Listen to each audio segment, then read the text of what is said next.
transpondo o milênio, o rumo à eternidade.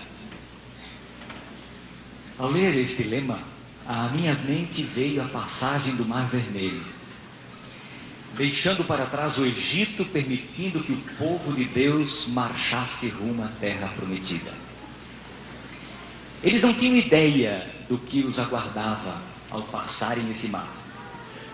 As expectativas da terra que manava leite e mel empanaram-lhes a percepção quanto às realidades do dia a dia. E depois de terem atravessado o Mar Vermelho, e agora enfrentando as agruras do deserto, passaram a murmurar, a contender, a queixar-se, atacando a liderança, debilitando assim a fé daqueles que haviam atravessado o mar com tanta euforia, com tanto entusiasmo. Daqui a pouco o milênio será transposto por vocês. A eternidade tão sonhada se aproxima ao som dos passos de um Deus que vem para reinar. Declara o apóstolo, porque ainda dentro de pouco tempo aquele que há de vir, virá, e não tardará. Hebreus 10, 37. Ó tempos de esperança realizada! Ó tempos benditos! O tempo no qual vocês vivem.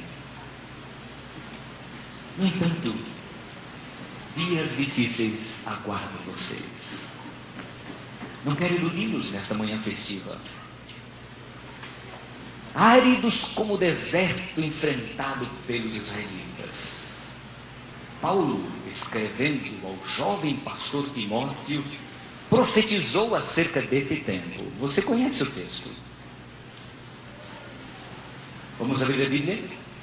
Segunda carta de Paulo a Timóteo, no capítulo 3.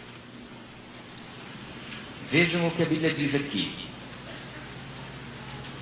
Sabe, porém, isto, nos últimos dias sobrevirão tempos difíceis, tempos áridos, como um deserto. A razão para essa dificuldade seria as pessoas. Aparece nos versos seguintes: os homens serão egoístas, avarentos, jactanciosos, arrogantes, blasfemadores, desobedientes aos pais, ingratos, irreverentes, desafeiçoados, implacáveis, caluniadores, sem domínio de si, cruéis, inimigos do bem, traidores, atrevidos, enfatuados, mais amigos dos prazeres que amigos de Deus, tendo forma de piedade, negando-lhe, entretanto, o poder. Foge também deles. Não poderia ser mais perfeita a descrição dos dias atuais. Não concordam com o apóstolo Paulo? Produto e ao mesmo tempo formadores do meio, as pessoas do tempo do fim, do milênio que vocês transpõem rumo à eternidade, serão pessoas difíceis. Difíceis para se trabalhar, difíceis para se conviver, difíceis porque serão egoístas, avarentas, arrogantes, presunçosas, amantes dos prazeres, mais amigos dos prazeres do que de Deus.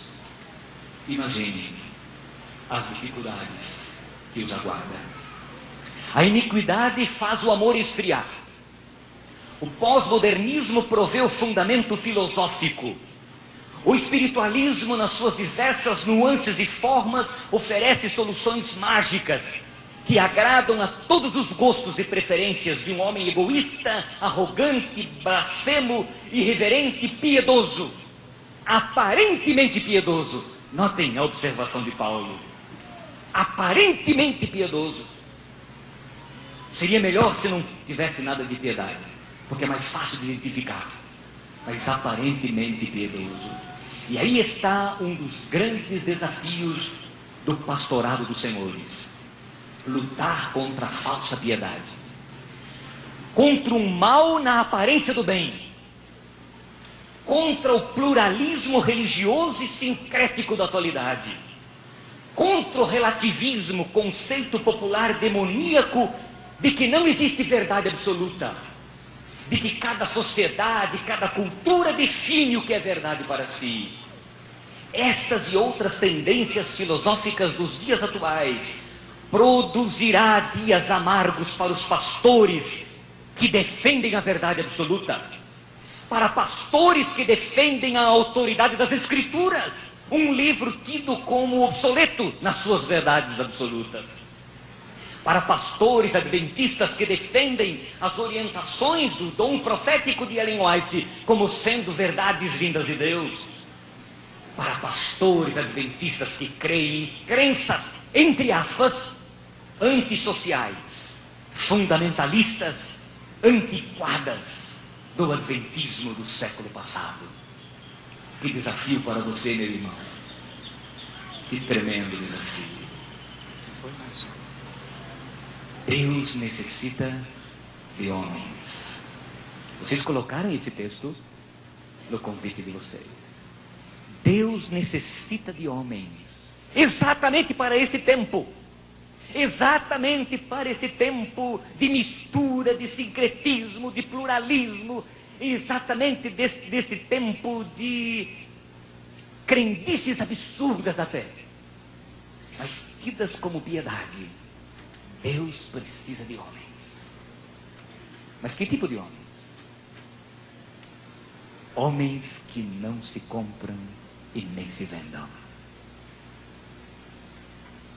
Homens que, como Elias, tenham coragem de enfrentar, se necessário, os reis do adventismo, no nome do Senhor apontar-lhes os pecados e aguentar as consequências como Elias aguentou. Homens que não tenham medo de se queimar pela verdade. Pela verdade, senhores, da palavra de Deus. Não é queimar-se por qualquer coisa. Pela verdade. Defender-se pela verdade. Levantar o estandarte da verdade. Sem medo. Como Elias. Eu fico pensando na minha mente. Eu não sei em que dia. Mas de repente um homem atrevido, arrogante, surge de repente no palácio de Acabe, transpõe a guarda e marcha diretamente para a sala do trono. Quem era? Elias, o profeta de Deus. Deus precisa de homens. Homens que não se comprem e nem se vendam.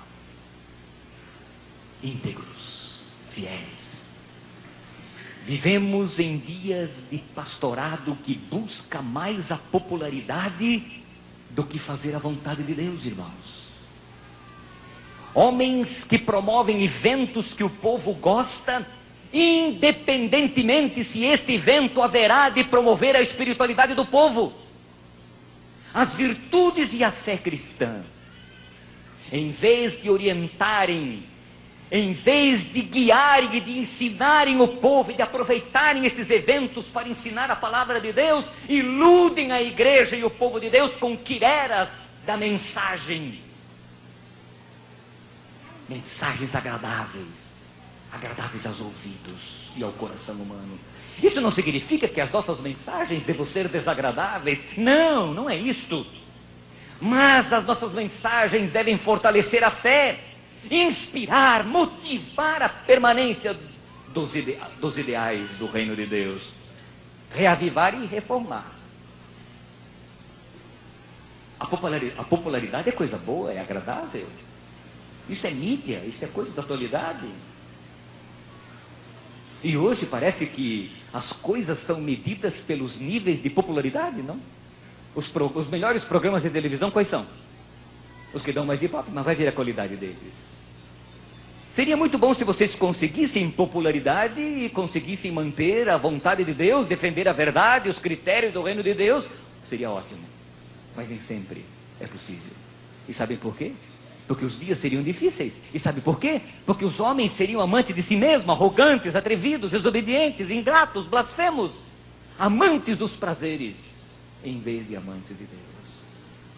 Senhores, Deus precisa de homens. Homens que não se comprem, nem se vendam. Sábado, já não é mais observado entre os adventistas do sétimo dia, como Deus recomendou que fosse observado. Sabiam vocês? Sabiam vocês que aparecem racionalizações e justificativas de todos os lados, perfeitamente permissivas dentro da moldura do pós-modernismo, do tempo do fim, mas inadmissíveis para um Deus que não negocia princípios? Durante suas horas, planeja-se as atividades da noite, as atividades sociais da noite. E se você, pastor, tenta ensinar algumas coisas, como por exemplo, seria bom não cozinhar no sábado. Que é isso, pastor? Isso é coisa de tempo antigo. Isso já foi, isso já era. O tempo é outro, mudou, pastor. Já não é mais assim. Esta é a tendência dos tempos do fim. Do milênio que vocês transpõem, deixando um e entrando em outro, que tornam os dias difíceis. A adoração a Deus cada vez mais se transforma em show, e a casa de Deus em centro de diversão ou encontro de amigos. Essa é a tendência hoje. Estes dias eu me aproximava de um local de adoração. Faltavam uns 20 minutos para o início do culto, no sábado de manhã. A música que ouvi ao me aproximar deste local de adoração não me fazia associar este local a um ambiente de oração, mas a um barzinho qualquer, onde amigos se encontram para conversar, passar algumas horas. A música religiosa contemporânea está aí, senhores, iludindo e enganando as pessoas, criando o falso reavivamento que o Sr. White anteviu há muitos anos atrás, sem nenhum compromisso com Deus. Eu canto, eu danço, eu faço movimentos, eu faço gestos, eu gesticulo, e estão aí as grandes missas shows, atraindo cerca de 500, 600 mil pessoas. Mas compromisso com Deus? Com a verdade, não. A ilusão da música. A ilusão da música. Sincrética, misturada, envenenada, envenenando o sagrado com o profano, trazendo para o seio da igreja o mesmo estilo que o diabo usou nas suas casas de perdição. Analisem, vejam, sejam realistas. Mudaram a letra para vender e dizem que é para louvar a Deus, como se Deus dependesse de louvor para ser o que é. Ó afronta, ó insensatez humana. Deus não precisa disso, senhores. Não. E pasmem, ninguém diz nada. A igreja de Deus se encontra à beira de um precipício, a olhos vistos, pronta para estatelar-se no abismo do secularismo, do liberalismo, e ficamos de braços cruzados para ver o que vai acontecer. Será que não podemos antever? Será que precisamos fazer um estudo, uma tese doutoral, para saber que se eu passar com um trator em cima de um canteiro de morangos, não vai amassar e destruir tudo? Será que não conseguimos antever? Será que não podemos perceber que em nome do modernismo, em nome da contextualização aos desejos e vontades do povo, lentamente os marcos do adventismo estão sendo abandonados? Omissão é o pecado que empesteia o arraial moderno de Deus. Especialmente a tribo de Levi, irmãos, da qual vocês passam a fazer parte. Desejo de popularidade, busca de votos, competição por cargos, agradar mais a homens e a si mesmos do que a Deus. E o que diríamos sobre os conceitos de moralidade?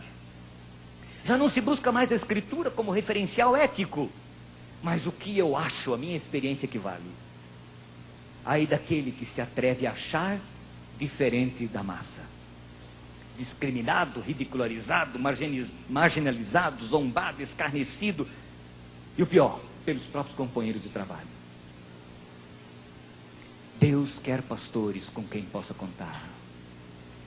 Eu queria tanto que fosse você, esse pastor. Queria tanto que fosse você, este homem. Esse Elias moderno, esse Elias do tempo do fim, que a profecia disse que surgiria. Queria tanto que fosse você. Este homem que não se compra, este homem que não se vende. Este homem que no íntimo da alma é fiel e honesto.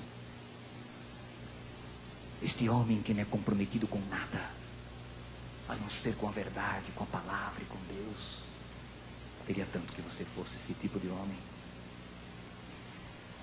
Homens que não estejam comprometidos com o pecado, que não estejam comprometidos e enrolados no emaranhado de coisas e preocupações desta vida. Queria tanto que fosse você esse homem. É a esta geração de pessoas, meu querido irmão, que esta escola envia você como representante de Deus. Muitas delas sinceras, iludidas, enganadas, que Deus os chama para trabalhar por elas. Não se iludam, se necessário for, sozinhos. Vamos voltar a Elias, só um pouquinho. Onde estavam os levitas do tempo de Elias? Onde estava a liderança espiritual do povo? Eu respondo, comprometidos com Baal. E hoje, se perguntássemos aos membros desta igreja aqui, representantes da igreja de Deus que está aqui, quantos ainda fazem ano bíblico? Quantos ainda leem diariamente a Bíblia? Ou estudam a lição da escola sabatina, leem a meditação matinal, entre aspas, tradição do adventismo? Quantos fazem cultos diários, pelo menos um culto diariamente em família? Quantos conhecem as belas histórias da Bíblia? Acho que não seria nem bom perguntar. Talvez nós iríamos nos surpreender. Mas se perguntassem à Igreja de Deus o nome dos artistas de sucesso, se perguntasse à Igreja de Deus o nome do último lançamento cinematográfico, eles saberiam.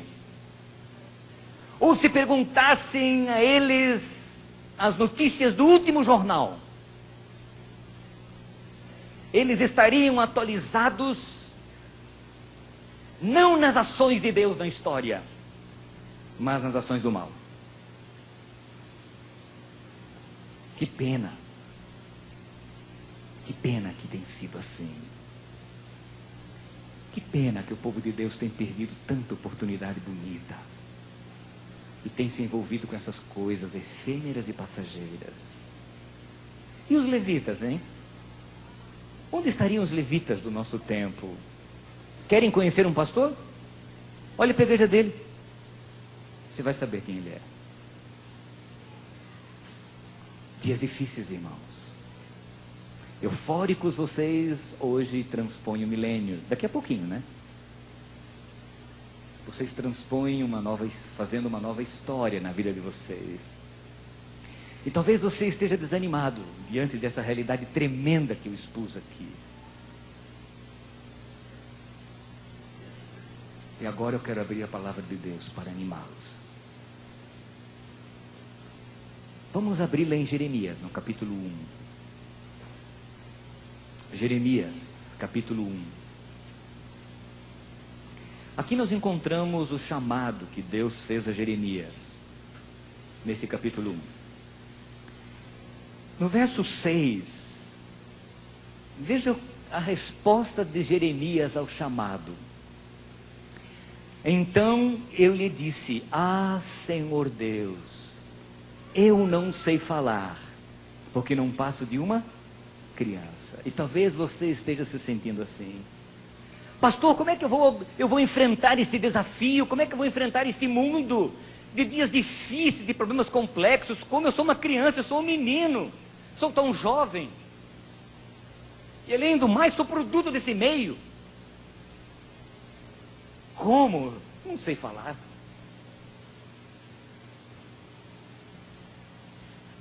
Que bom que o texto não para aqui. Que bom que o texto não para aqui. Verso 7, Deus diz para Jeremias assim: não digas, não passo de uma criança. Não digas que eu sou um menino. Não digas que eu sou jovem, Deus diz para você. Não, não digas isso. Porque a todos a quem eu te enviar irás, e tudo quanto eu te mandar falarás. Não temas diante deles, porque eu sou contigo para te livrar, diz o Senhor. Amém? Que maravilha, que promessa bonita para você hoje. Mas vamos pensar, vamos meditar em duas ideias que aparecem aqui. Pelo menos duas, há outras. Qual deveria ser a essência do trabalho de Jeremias? Vejam aí no verso 7. Lá no meio do versículo. Porque a todos a quem eu te enviar, irás. Aqui está. Ir aonde Deus mandar. Mesmo que não seja o lugar escolhido por você, vá. Vai ser o melhor lugar. Você sabe onde Deus me mandou trabalhar um dia? Lá em Cachorro de Cócoras. Só que o povo não diz cócoras, ele diz croca. Foi lá que Deus me mandou trabalhar um dia. E foi tão bom trabalhar lá. Porque o Senhor sabe o melhor lugar. Nós não sabemos escolher. O Senhor vê o fim desde o princípio. Ele vê o amanhã, Ele conhece o futuro. Ele tem dados na mão que você não tem. Ele tem propósito que você não conhece. E Ele nem te revela, porque se Ele revelasse para você propósitos que Ele tem, quem sabe você haveria de se desanimar. Então Ele não revela. Ele só quer que você confie. Vá. Eu quero que você vá lá e trabalhe lá e vá lá. E vá lá que você vai fazer um grande trabalho. Eu vou contigo. Não fique telefonando. Não fique escrevendo carta, mandando fax, fazendo contatos, pedindo chamado. Não faça isso. Isso é coisa humana, isso é obra de seres humanos. Ore. Ore, jejue. Vá ao escritório de Deus, bata na porta dele, converse com ele. Diga para ele: o Senhor não me chamou, o Senhor não me convidou, estou aqui pronto para te servir. Onde o Senhor quer me mandar? Eu quero ir. Envia-me a mim, eu vou onde eu quero. Onde o Senhor deseja que eu trabalhe? Vá a Deus. Peça-lhe humildemente um lugarzinho para você servi-lo. Não para trabalhar, mas para servi-lo no trabalho. É claro, não de braços cruzados. E nesse espírito, aguarde a resposta do Senhor. Eu lhes pergunto: falta-lhe fé para fazer isso? Pois então siga o método dos homens. Telefone, mantenha contatos. Mas logo de saída você haverá de se comprometer com os homens e não com Deus. Que eles vão dizer assim para ti: viu? Eu te chamei. Se não fosse eu te dar uma oportunidade, você não estaria aqui. Está vendo? Mas se Deus te chamar, se Ele arranjar um lugar para você, se você bater na porta dele, se você insistir como a viúva, conhece a parábola da viúva? Insistente. Insista com Ele. Isso eu não sei quanto tempo vai levar. De repente Deus quer que você cresça em fé, em confiança, e quem sabe demore um pouquinho mais. E se Ele der a oportunidade de você trabalhar para servi-lo, você estará comprometido com Ele e não com os homens.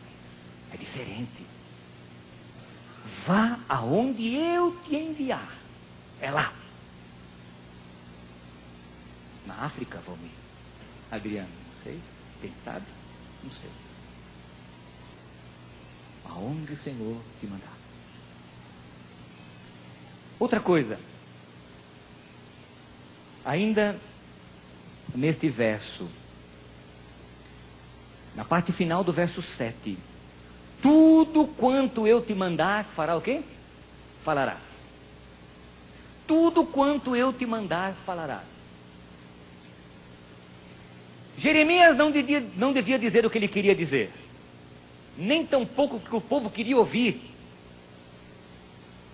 A autoridade de Jeremias não era dele. A autoridade de Jeremias era de Deus. E a autoridade de um pastor não é nossa. A autoridade nossa é de Deus. É da palavra de Deus que nós pregamos e divulgamos. É no nome dele. E onde está a palavra? A Bíblia. Faça da Bíblia a palavra de Deus o conteúdo das suas mensagens. Pregue esta palavra. Inste a tempo e fora de tempo. Você sabia que esse texto que eu estou citando agora de Paulo está no contexto dos dias difíceis? No mesmo contexto, um pouquinho mais à frente, depois que ele fala dos dias difíceis, das dificuldades dos homens, das dificuldades do tempo do fim, Paulo diz assim: pregue a palavra. A tempo e fora de tempo. Pregue a palavra, pregue a palavra. É aí que está a tua autoridade. Não fique pregando coisas humanas, é a palavra. A palavra simples como ela é, ao mesmo tempo profunda, como só a palavra pode ser. Pregue esta palavra, abra a palavra. Não fique pregando jornal, não fique pregando recorte de revista. Pregue a palavra, abra a palavra dentro do povo. Ensine a palavra para o povo, a palavra de Deus. E aí você terá autoridade, porque não é você que está falando, é a palavra. Você se escuda na palavra de Deus e não na sua. Porque eles podem dizer assim: ah, pastor, isso aí é o senhor que está falando. Ah, o senhor, ele é que nem eu, ele é um homem também. É um menino que está falando aí, ó. Ah, é recém-formado lá do salto e agora vem. Não, é a palavra. Palavra de Deus. Use a palavra, irmão. E aí você não precisa ter medo. E exatamente o que vem depois. Olha aqui, ó, verso 8. Não temas diante deles. Não temas diante deles. Eles quem? O contexto de vocês agora. Não de Jeremias. Eles quem? Os dias difíceis, os homens arrogantes, os homens atrevidos, os homens enfatuados, os homens amantes de si mesmos, os homens desobedientes, os homens mais amantes de prazeres do que de Deus. Não tenha medo desse povo. Isso é fichinha para Deus. Não tenha medo deles. Levante-se diante deles com a palavra na mão. Vá onde Deus te mandar ir, sem medo, no nome do Senhor, e fale a palavra de Deus. Pregue a palavra, a tempo e fora de tempo. Pronto. E Deus diz: não tenha medo. Sabe por quê? Porque eu estarei contigo. Pronto. Quer coisa melhor? Pronto. Eu estarei contigo. Ah, como eu gosto de Davi. Aquele moleque era danado, né? Não na época de rei, é época de menino. Baixinho, pequeno, sem força, sem nada.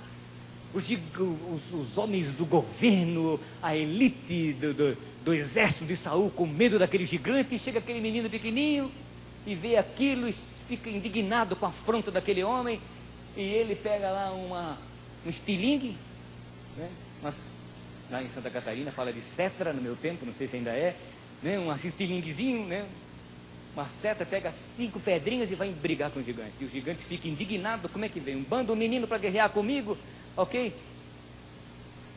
Você vem a mim com quem parece eu sou um cão para você ver. E ele diz assim: olha, meu filho, você vem para lutar comigo com espada e com varapau, mas eu vou a você no nome do Senhor dos Exércitos. E você conhece a história. Bastou uma pedrinha, pronto, aquele brutamonte caiu e lá se foi tudo. Por quê? Porque ele ia no nome do Senhor, ele foi no nome do Senhor. Não tenha medo. Aqui está a fórmula. Você transpõe o milênio rumo à eternidade. Você não transpõe o milênio só por transpor o milênio. Você transpõe o milênio rumo à eternidade. Agora, vá aonde Deus mandar e fale a palavra do Senhor. Então não precise ter medo. Não tenha medo, porque o Senhor irá contigo. O Senhor transporá o milênio com você. E olha, se não for assim, você nunca vai chegar na eternidade. Nem você, nem ninguém. Porque aqui está a fórmula. E sobretudo para nós, pastores. Crer, confiar, viver e ensinar a palavra de Deus, tal como ela é.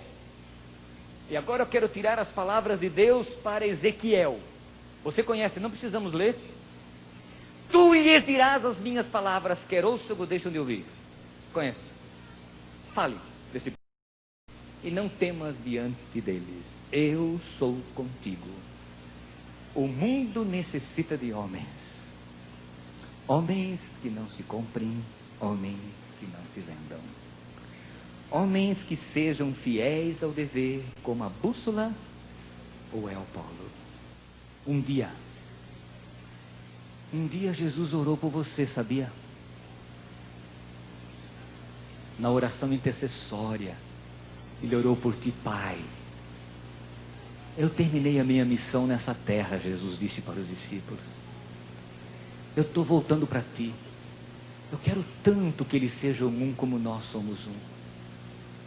Eu quero tanto que tu dê a eles o Espírito Santo. Jesus orou por você. Ele orou por mim. Vamos cantar dessa experiência bonita de Jesus.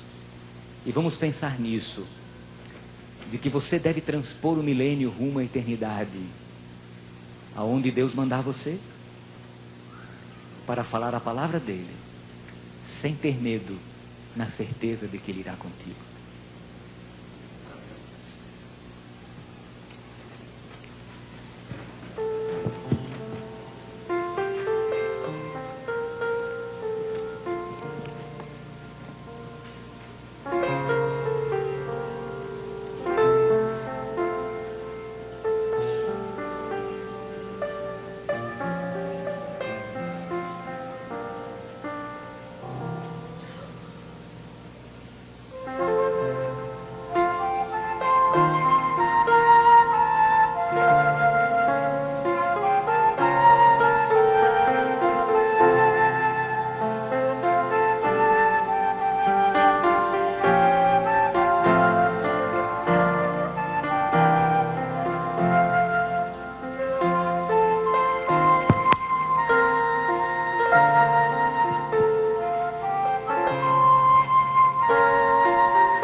É chegada a hora de partir, pois tua missão já concluí, e a minha vida eu entreguei para salvar o pecador. Em nome do teu amor, só consolador, que venha e derrame sobre eles o poder transformador.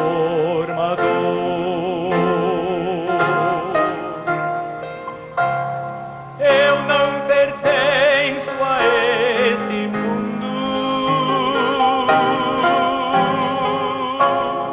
glorificado em sua presença subirei, mas entrego em tuas mãos aqueles que tu me deste, pra que todos sejam como tu, ó Pai, o és em mim e eu em ti.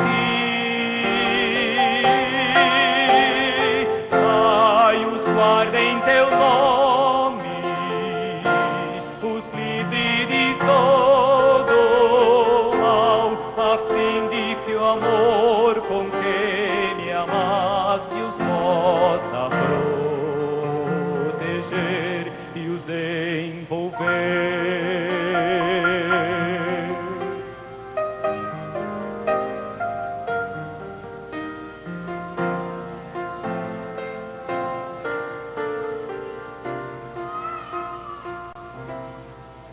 Envio a ti a seara sem ser pago, semear, ceifar, sem honras receber, sofrer por mim ingratidão e escárnio. Contigo estou, terás o meu poder. Envio a ti aos corações que odeiam, aos olhos cegos que não querem ver, gastar-te até o sangue sem poupar-te. Ó, vai e lembra todo o meu sofrer. Como o Pai enviou-me a mim,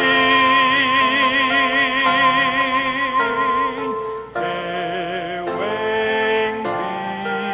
envio a ti.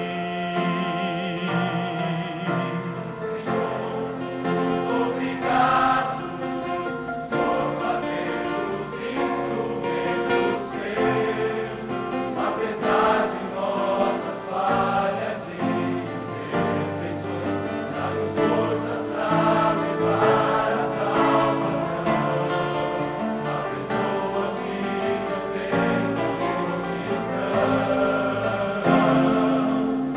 entenderam a imensidão do seu amor. Exato pecador, que nos une como irmãos.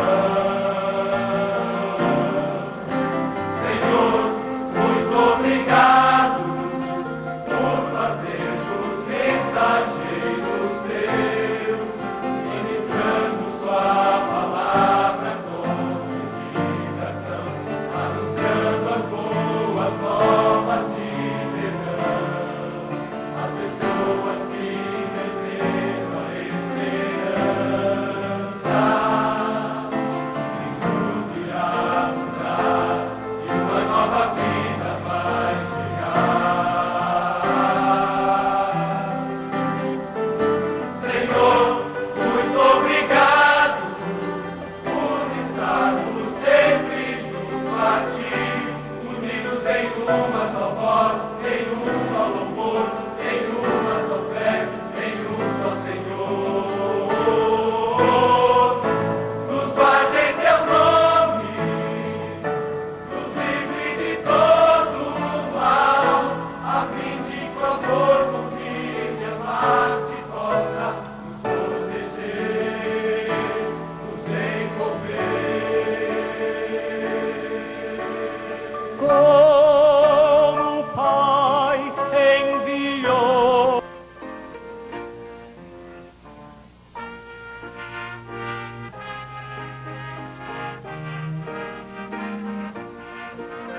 a ti.